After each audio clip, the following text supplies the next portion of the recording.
YouTube, it is I, RainingCardGames. Welcome back to another episode of Atlantean Chronicles. This is episode 29. We're coming close to the end game. Very close to the end game.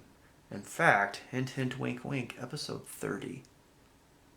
In either case, we've got some product for today, and this product I do believe will kind of gear us into where we're going to finish with the series. Are we going to punch in all the way with Marincess? Are we going to splash our way with Umi? Are we going to see if we can't scrounge up some kind of mermail?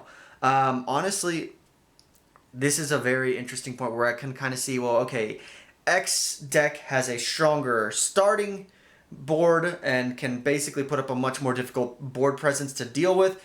Other deck has much more better recovery. So basically kind of looking like Umi, stronger start, Marincess, stronger recovery, as well as a stronger hand trap game to interact with the opponent. So it's this interesting balancing act that we're kind of going through, which hopefully today's product will help us determine which route would be the best option to plop our Atlanteans in. But before we go ahead and open today's product, if you would be so kind to like, comment, and subscribe, I would greatly appreciate it. In either case, I think it's time to open some product. We're in the end game now. Yeah, today's product, I am giving us some guaranteed stuff that we're looking for, also what will determine what direction we end up going with our Atlantean build. So I will go ahead and set aside the surprise or unknown options, and real quick we will go into the Cyber Strike structure deck. Realistically, I'm pretty sure everyone can kind of piece together why we're going into this structure deck. There is only really one card that we are after that is guaranteed in here. Yeah. Playmat that we're never going to use.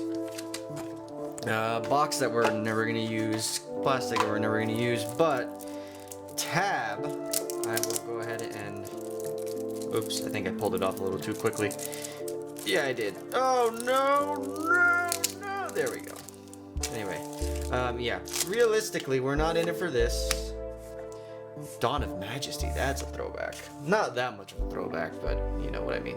Anyway, we're not interested in the Cyberdark Chimeras, the Cyberdark Realm. We're not interested in the Cyber End Dragon, or the Cyberdark End Dragon, or the Cybernetic Horizon, or the Cyber Dragon Hers, or the Fusion Deployment. Although, that is a good card, but we are in it for the Infinite Impermanence. That is a card that we want to flesh out, but here's just a quick preview for those of you who have not seen this opening for this structure deck in a while. It's an interesting strategy, nothing too crazy. Jizukiru's, we've got a pair. Gizmek Orochi is always interesting, but yeah, we've got plenty of kaiju. Actually, do we have a Jizukiru? I think we do, but in either case, I'm going to set him down just in case. Yeah, realistically, we're not really too interested in any of these cards that come in this structure. Canada is a good card and all. Actually, you know what? I might actually set that aside because we can technically play that, and that also does gives us levels 2s to make Totally Awesome the proper way, not cheating him out through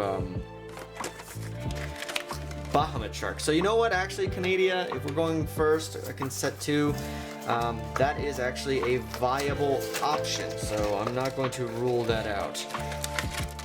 So there, technically 2 real cards, but realistically, we are looking at the Infinite Impermanence.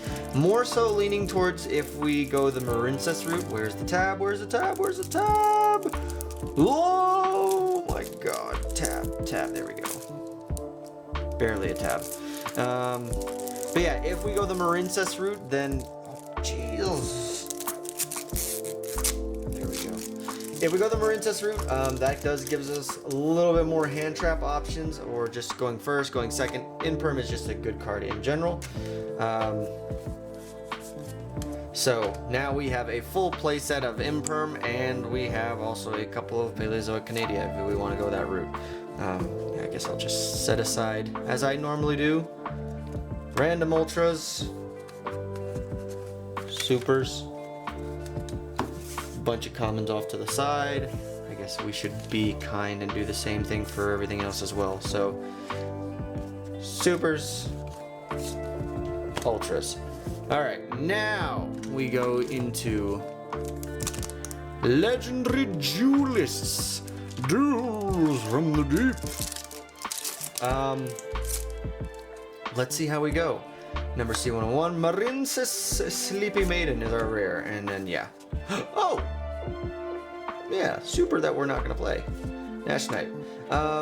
We have pretty much a playset of all the commons in this set. We have opened this set to oblivion at this point, so realistically now we are looking just for the supers and the ultras to see if we can't flesh out both the Umi and the Marince's core, really make it a powerful strategy, but we will see what we end up with today.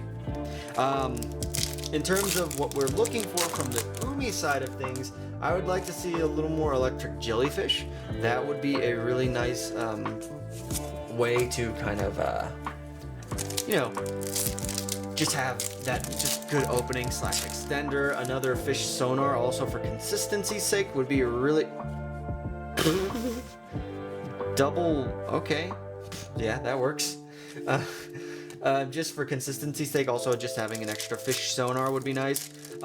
For all we know, also, if we pull a droplet, I am not opposed to pulling another forbidden droplet. So we will see what happens. But yeah, this set really did also just kind of help us give us a really good Marince's score. So we pretty much have all the Marince's cards that we need, but having a few extras never would hurt in terms of extra deck options. I am luckily though, because of the deck's ability to recycle cards, I can easily, you know, put back into the extra deck the Aqua Argonaut or the Coral. I'm blanking on the link 3, but in either case, we will see what we pull. Full Armored Black Layer Lanther, Sharks. I didn't really dive too much into the Sharks in this set. I don't know, I guess we technically could splash them into the, Nash Knight. I don't think I've pulled you in my openings of this set. What do you do? So 2 level 5s. Its effect is can't be destroyed by battle while a number monster is on the field. During the main phase, quick effect, attach a number Xyz monster from the extract to this card as material that has a number between 101 and 107 in its name. Then you can attach one other face-up monster on the field as material. That's okay. It's an interesting form of removal. Yeah, it's pretty cool actually. Yeah. But yeah, we continue to move. I don't know if I would see Sharks at least as a viable option for at least with an Atlantean core. Gosh, we only have 2 more packs left. And I really haven't seen too much of the Umi side of things. C101, Marince's Circulation, full armored. Yeah. Wow. Okay. Last pack. We pulled some hollows from the set. They were all Shark hollows. No Umi or Marince's. Fury of the Kairushin. Here was the rare. Oh! Wow, that was expecting you to be after the rare. An Ocean Dragon Lord. That actually gives us a playset of the Kairushin, which is actually not bad if we are going the Umi route. Okay, so it looks like both Umi and Marince's have been strengthened. I've got some decisions. What do I want to try out today?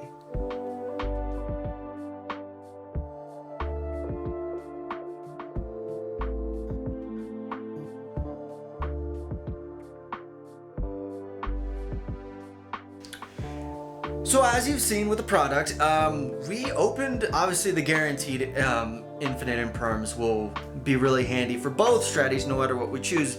But because we pulled the Kairushin from that set, I, as you saw, think that it would be an interesting option to go back and look at the Umi deck one last time. Let's see how we tinkered with Marince. Oh, excuse me. Woo!